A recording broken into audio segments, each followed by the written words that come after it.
नमस्कार, मैं Saif Malika Parveen, assistant professor, government law college Bikaner. हमने सीपीसी में पहले ऑर्डर 5 तक किया है और सेक्शन 27 तक किया है। आज हम ऑर्डर 6 करेंगे। ऑर्डर 6, 7, 8 तीनों ऑर्डर जुड़े हुए हैं। इन तीनों ऑर्डर को अध्ययन हम सामान्य रूप से एक साथ करते हैं। तो ऑर्डर 6 क्या है? ऑर्डर 6 ऑर्डर 7 और ऑर्डर 8 के सामान्य नियमों की बातें बताता है। तो आज हम ऑर्डर 6 स्टार्ट करते हैं। ठीक है, तो ऑर्डर 6 क्या है? ऑर्डर 6 ये बताता है, सबसे पहले ऑर्डर 6 में रूल 1 ये कहता है कि अभिवचन प्लीडिंग होता क्या है? प्लीडिंग होता क्या है? अभिवचन प्लीडिंग का मतलब है वाद पत्र या लिखित कथन से है। वाद पत्र क्या होता है? वाद पत्र न्यायालय में वाद फाइल करने का एक डॉक्यूमेंट है जो उस व्यक्ति के द्वारा न्यायालय में फाइल किया जाता है, जिस व्यक्ति के विधिक अधिकारों का हनन हुआ है। यानी वादी के द्वारा वाद पत्र न्यायालय में फाइल किया जाता है और उसका जवाब किसके द्वारा दिया जाता है? प्रतिवादी के द्वारा। अपना जवाब दावा या लिखित कथन या रिटन स्टेटमेंट प्रस्तुत करके अपनी प्रतिरक्षा का जो दस्तावेज वो प्रस्तुत करता है उसको रिटन स्टेटमेंट या जवाब दावा कहते हैं। तो अभिवचन प्लीडिंग से मतलब क्या है? वाद पत्र या लिखित कथन है जो वादी के द्वारा वाद पत्र प्रस्तुत किया जाता है और प्रतिवादी के द्वारा जवाब दावा प्रस्तुत किया जाता है। अभिवचन दोनों ही को अभिवचन कहते हैं, वाद पत्र को और लिखित कथन को। दोनों का उद्देश्य क्या है? अभिवचन का उद्देश्य क्या है? ये ऑर्डर 6 अभिवचन क्यों बनाया गया? इसका अभिवचन न्यायालय में फाइल करने का तात्पर्य ये है कि दूसरे पक्षकार को यह जानकारी देना कि हमारा विवाद किस विषय में है। यानी जो इश्यू फ्रेम करने में न्यायालय को जो न्यायालय तय करता है, उन इश्यू फ्रेम करने में न्यायालय को सहायता मिलती है कि किन बिंदुओं पर, किन सब्जेक्ट मैटर पे इनमें विवाद है। वादी अपनी वाद पत्र में बात कहता है और जवाब दावे में प्रतिवादी अपनी प्रतिरक्षा करता है। उससे न्यायालय इश्यू फ्रेम करता है, तो न्यायालय को हेल्प होती है कि किन बिंदुओं पर इश्यू फ्रेम तनकी किस पर बनानी है। ठीक है, ये ऑर्डर 6 रूल 1 में था कि अभिवचन क्या है। ये होता है अभिवचन, वाद पत्र और जवाब दावा। फिर आता है ऑर्डर 6 रूल 2। ऑर्डर 6 रूल 2 में अभिवचन के सामान्य नियम बताए हुए हैं कि अभिवचन फाइल जब न्यायालय में किया जाता है, चाहे वाद पत्र फाइल किया जाए चाहे जवाब दावा फाइल किए जाए, तो उसके सामान्य नियम क्या होने चाहिए। तो ऑर्डर 6 रूल 2 में 4 सामान्य नियमों का उल्लेख किया गया है। तो फर्स्ट रूल क्या है? फर्स्ट रूल ये कहता है कि अभिवचन में सिर्फ फैक्ट का उल्लेख होना चाहिए, विधि का नहीं। यानी वादी जो बात कह रहा है वो ये बताएगा कि मेरे किस अधिकार का हनन हुआ है, मेरे कौन से लीगल राइट का हनन हुआ है या कौन सा विधिक अधिकार को खंडित किया गया है। वो सिर्फ फैक्ट को बताएगा, विधि को नहीं। यानी वो ये नहीं बताएगा कि किस विधि में मुझे ये अधिकार दिया गया था या कौन सा लोग मुझे ये अधिकार प्रदान कर रहा है और उस अधिकार का मेरा हनन हुआ है। विधि तय करना न्यायालय का काम है। वादी जब वाद पत्र फाइल करता है न्यायालय में तो सिर्फ ये बताएगा कि मेरे इस तथ्य या इस फैक्ट इन अधिकारों का उल्लंघन हुआ है। सिर्फ फैक्ट का वर्णन करेगा, उल्लेख करेगा। और प्रतिवादी जब अपनी प्रतिरक्षा न्यायालय में प्रस्तुत करता है, रिटन स्टेटमेंट प्रस्तुत करता है, वो भी सिर्फ फैक्ट की बात बताएगा। ये नहीं बताएगा कि मुझे इस विधि में ये प्रतिरक्षा हासिल है, वो लॉ नहीं बताएगा। यानी कुल मिला के अभिवचन में सिर्फ तथ्यों का उल्लेख होगा, विधि का उल्लेख नहीं होगा। सेकंड पॉइंट आता है, सेकंड सामान्य नियम। ऑर्डर 6 रूल 2 में 4 नियम है। फर्स्ट रूल तथ्यों का उल्लेख होगा, विधि का नहीं। सेकंड कह रहा है कि सारवान तथ्यों का उल्लेख होगा, यानी वादी वाद पत्र में और प्रतिवादी अपनी रिटन स्टेटमेंट में जब रचना करता है, वाद पत्र की रचना करता है या जवाब दावा जब तैयार किया जाता है, उसमें सारवान तथ्यों का ही उल्लेख होगा। सारी रामायण महाभारत उसमें नहीं लिखनी है कि ये मेरा पड़ोसी है, इसने मेरे इस अधिकार का हनन किया। सिर्फ इतनी बात कि जिससे ये पता चले कि उस व्यक्ति ने आपके कौन से विधिक अधिकार का हनन किया। ये बात सारवान है, ना कि ये कि वो इस जाति का है, इस धर्म का है, यहाँ पर निवास करता है, यहाँ उसके ये पड़ोसी हैं। ये बातें मायने नहीं रखती। तो सारवान तथ्य यानी जिससे इश्यू फ्रेम करने में न्यायालय को सहायता हो, उन सारवान तथ्यों का ही उल्लेख किया जाएगा। थर्ड नियम वेरी इंपॉर्टेंट। थर्ड नियम कह रहा है कि तथ्यों का उल्लेख होगा, साक्षिक तथ्यों का नहीं, यानी साक्ष्यों का नहीं।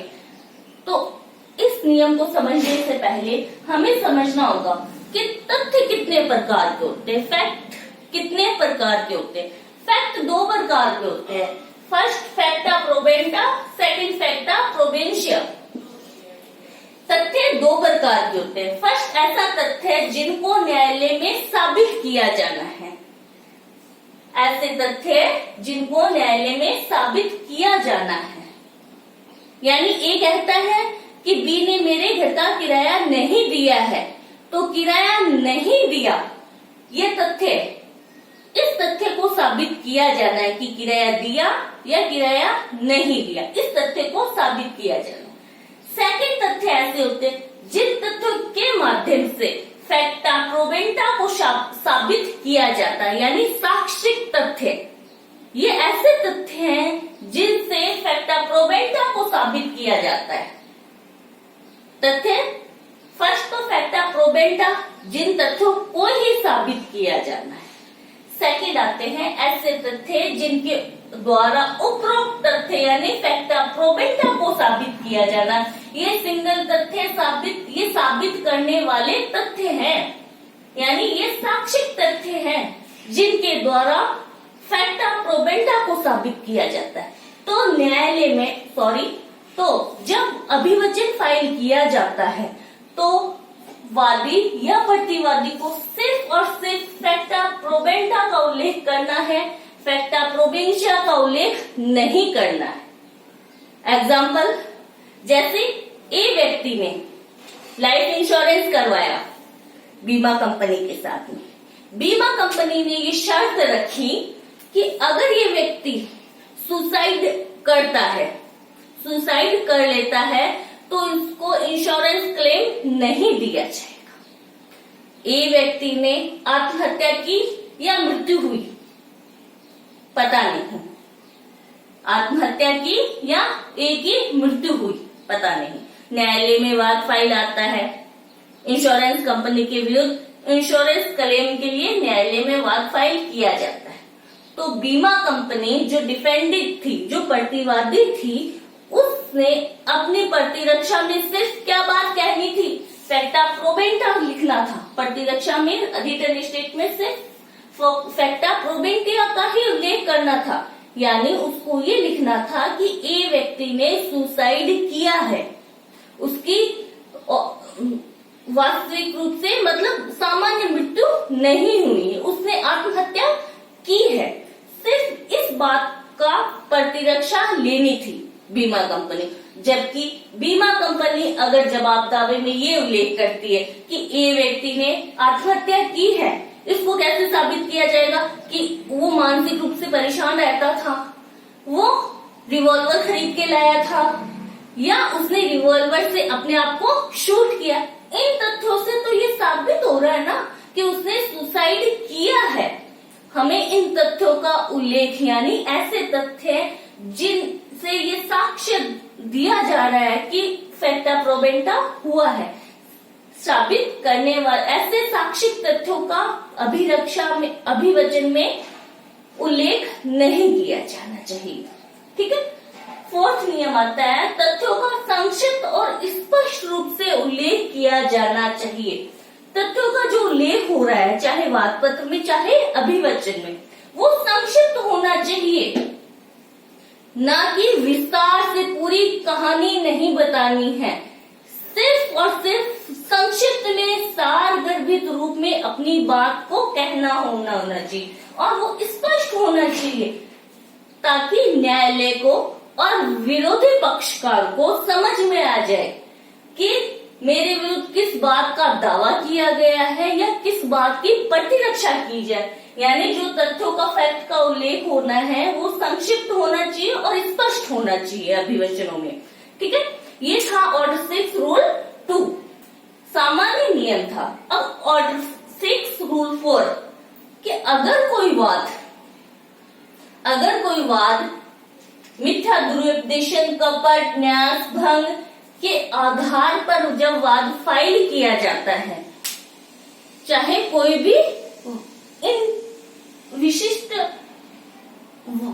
ये जो विशिष्ट वाद है, चाहे मिस रिप्रेजेंटेशन का है, फ्रॉड का है, ब्रीच ऑफ ट्रस्ट का है, ऐसे जो वाद होते हैं उसमें उन वादों में क्या देनी होंगी पक्षकारों को कि किस प्रकार से मिस रिप्रेजेंटेशन किया गया था, मिथ्या निर्देशन किया गया था, फ्रॉड किस प्रकार, विशिष्टियां देनी होगी।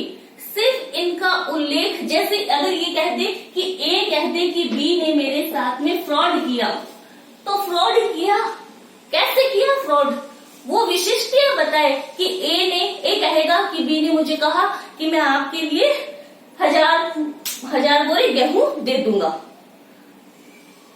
उसने धोखा किया, वो गेहूं बनाने का मिल वाला मालिक ही नहीं था, उसने फ्रॉड किया। यानी उन विशिष्टियां देनी होंगी कि किस प्रकार मिस रिप्रेजेंटेशन किया, फ्रॉड किया या ब्रीच ऑफ ट्रस्ट किया। यहाँ पे ऑर्डर 6 रूल 4 में एक कोडवर्ड है विशिष्टियां, विशिष्टियां देनी होंगी। फिर आता है ऑर्डर 6 रूल 6। ऑर्डर 6 रूल 6 ये कह रहा है कि पूर्वभावी शर्त क्या होती है। पूर्वभावी शर्त कि अगर वाद के दोनों ही पक्षकारों को वाद फाइल करने या प्रतिरक्षा करने से पहले किसी पूर्वभावी शर्त यानी अपना अभिवचन फाइल करने से पहले उनको किसी शर्त का पालन करना अनिवार्य रूप से अनिवार्य था, तो वो अपना अभिवचन, अपनी प्लीडिंग तभी न्यायालय में फाइल कर पाएंगे जब वो ये बताएंगे न्यायालय को कि उन्होंने पूर्वभावी शर्त यानी ऐसी शर्त जिसका पालन पहले किया जाना आवश्यक था, उस शर्त का पालन कर दिया, तभी वो अपनी प्रतिरक्षा न्यायालय में फाइल कर सकते हैं। अगर वो अपना अभिवचन फाइल करते हैं, उस अभिवचन में संक्षिप्त रूप से ये उल्लेख करेंगे कि उन्होंने अपनी जो पहले शर्त का पालन, पूर्वभावी शर्त का पालन कर दिया है। ऑर्डर 6 रूल 7 फेरबदल। ऑर्डर 6 रूल 7 के साथ में फेरबदल है। फेरबदल को अपन आगे पढ़ेंगे। फेरबदल क्या होता है कि एक बार अभिवचन न्यायालय में फाइल कर दिया जाता है, एक बार अभिवचन न्यायालय में फाइल कर दिया गया है तो बाद में चाहे वादी है चाहे प्रतिवादी है, वो उस अभिवचन में संशोधन किए बिना, न्यायालय की अनुमति लेके वो संशोधन किए बिना उसमें कुछ ना तो ऐड कर सकता है ना उसमें कुछ काट सकता है। यानी न्यायालय की परमिशन लेके पहले वो उसमें अमेंडमेंट करेगा, फिर अमेंडमेंट करने के बाद में ही वो उसमें फेरबदल कर सकता है, कुछ जोड़ सकता है या कुछ काट सकता है। ठीक है।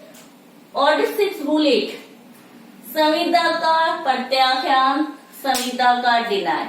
अगर कोई वाद संविदा हुई थी या नहीं हुई थी पर आधारित है, तो उस वाद में सिर्फ और सिर्फ यह बात लिखना कि संविदा नहीं हुई थी, तो न्यायालय का कार्य सिर्फ यह होगा कि वो देखे दोनों अभिवचनों को ये देखे कि संविदा उनके बीच में पक्षकारों में हुई थी या नहीं हुई थी।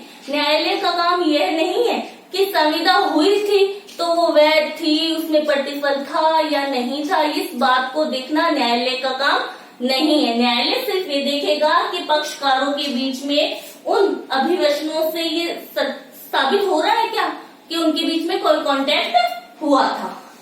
फिर आता है ऑर्डर 6 रूल 9। ऑर्डर 6 रूल 9 ये बात कह रहा है दस्तावेज की अंतर्वस्तु। एक शब्द याद रखना अपने को इसमें, दस्तावेज, कि अगर कोई वाद दस्तावेजों के अंतर्वस्तु पर डिपेंडेड है, यानी कोई डॉक्यूमेंट प्रस्तुत किए जाएंगे और उसके कंटेंट्स ऐसे हैं जिससे वाद साबित या ना साबित होता है, तो वहां पर अभिवचन जब फाइल किया जाता है तो अभिवचन में सिर्फ दस्तावेज की अंतर्वस्तु का उल्लेख करना पर्याप्त होगा, ना कि उस डॉक्यूमेंट को साथ में अटैच करना। सारे के सारे अगर डॉक्यूमेंट्स बहुत बड़े हैं, उन सारे डॉक्यूमेंट्स को अटैच करने की अभिवचनों में आवश्यकता नहीं है, सिर्फ दस्तावेज की अंतर्वस्तु का उल्लेख करना पर्याप्त होगा। फिर आता है ऑर्डर 6 रूल 10। विद्वेष या ज्ञान, नॉलेज है किसी को, अगर किसी वाद में यह अभिवचन किया जाता है कि दूसरे पक्षकार विद्वेष की भावना मैलाफाइड रखता था, ये विद्वेष रखता था मेरे प्रति, या किसी वस्तु या किसी बात का ज्ञान विरोधी पक्षकार को था, तो अभिवचन में सिर्फ इतना उल्लेख किया जाएगा कि वो मेरे प्रति विद्वेष रखता था या उसका नॉलेज था, उसको इस बात का ज्ञान था। अब वो विश्वास किस प्रकार से रखता था या उसको ज्ञान किन परिस्थितियों में हुआ या कैसे ज्ञान प्राप्त हुआ, इन बातों का उल्लेख अभिवचन में करने की आवश्यकता नहीं है। And next